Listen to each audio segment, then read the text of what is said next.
कश्मीर हिंदुस्तान के सिर का ताज है, हिंदुस्तान की आन बान शान है। इसे भारत अभी क्या कभी खुद से जुदा नहीं होने देगा।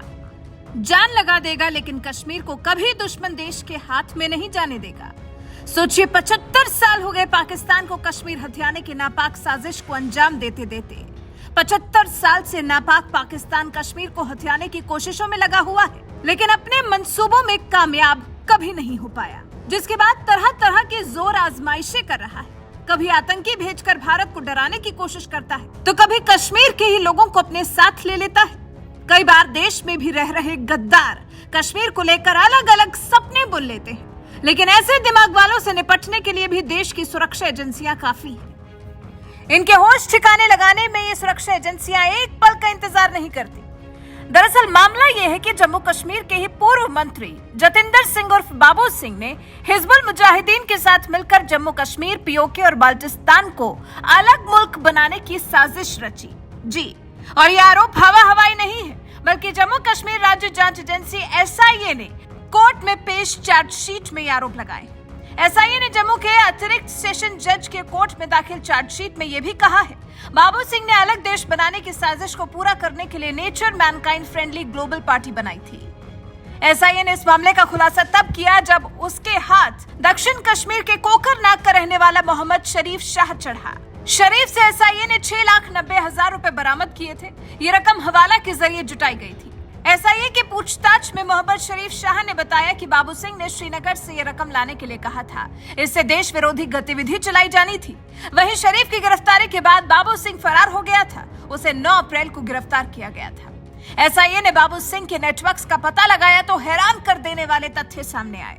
बाबू सिंह का संपर्क पाकिस्तान में रहने वाले हिजबुल मुजाहिदीन के आतंकी मोहम्मद हुसैन खतीब से है। बाबू सिंह देश विरोधी काम के लिए रकम जुटाने के लिए दुबई भी गया था। JKLF से भी उसने रिश्ते बनाए थे। पाकिस्तान से फंडिंग कर जम्मू कश्मीर, पीओके और बाल्टिस्तान को मिलाकर नया देश बनाने की उसकी साजिश थी। बाबू सिंह का इरादा था कि नए देश की मुद्रा, विदेशी मामले और वित्त पर भारत और पाक का संयुक्त नियंत्रण हो। उसने शरीफ को पार्टी में सचिव बनाया था।